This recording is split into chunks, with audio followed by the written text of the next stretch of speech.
di sini saya akan menjelaskan tentang pendidikan menurut UNESCO meliputi 4 pilar, yaitu yang pertama, learning to know, belajar mengetahui.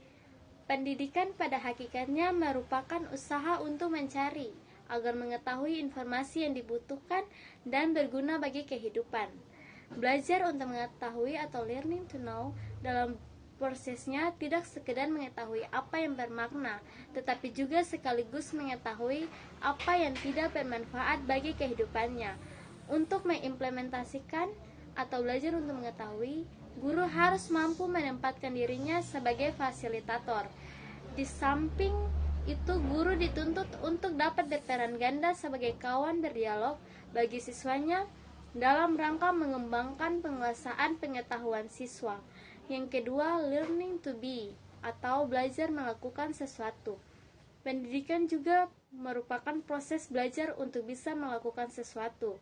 Proses belajar menghasilkan perubahan dalam ranah kognitif, peningkatan kompetensi serta pemilihan dan penerimaan secara sadar terhadap nilai, sikap, penghargaan, perasaan serta kemauan untuk berbuat atau merespons suatu stimulus.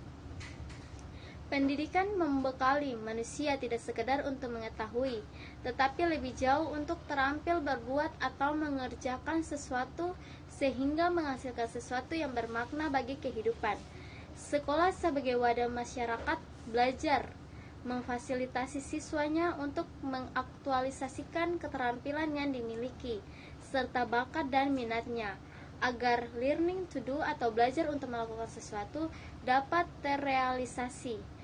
Walau sesungguhnya bakat dan minat anak dipengaruhi faktor keturunan, namun tumbuh dan berkembangnya bakat dan minat juga bergantung pada lingkungan.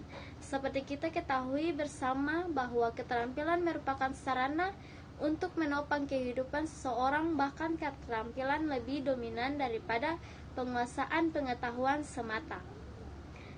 Yang ketiga, learning to be atau belajar menjadi sesuatu. Penguasaan pengetahuan dan keterampilan merupakan bagian dari proses menjadi diri sendiri. Hal ini erat sekali kaitannya dengan bakat, minat, perkembangan fisik, kejiwaan, tipologi pribadi anak, serta kondisi lingkungan.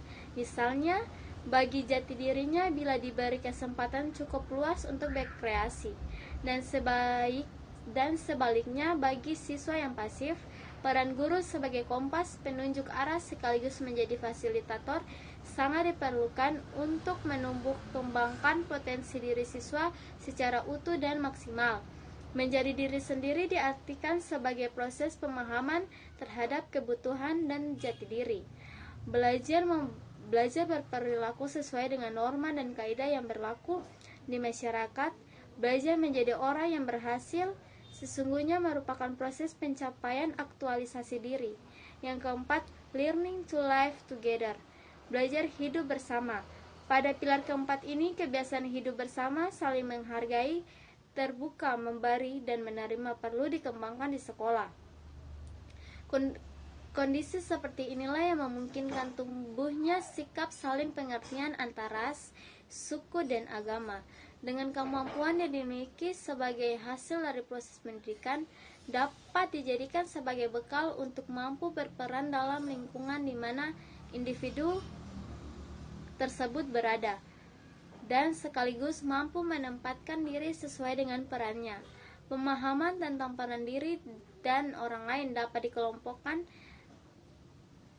dalam belajar, merupakan bekal dalam bersosialisasi di masyarakat atau learning to live together. Untuk itu semua pendidikan di Indonesia harus diarahkan pada peningkatan kualitas, kemampuan intelektual dan profesional, serta sikap kepribadian dan moral. Dengan kemampuan dan sikap manusia Indonesia yang demikian, maka pada gilirannya akan menjadikan masyarakat Indonesia menjadi masyarakat yang bermartabat di mata masyarakat dunia. Sekian dan terima kasih dari penjelasan saya.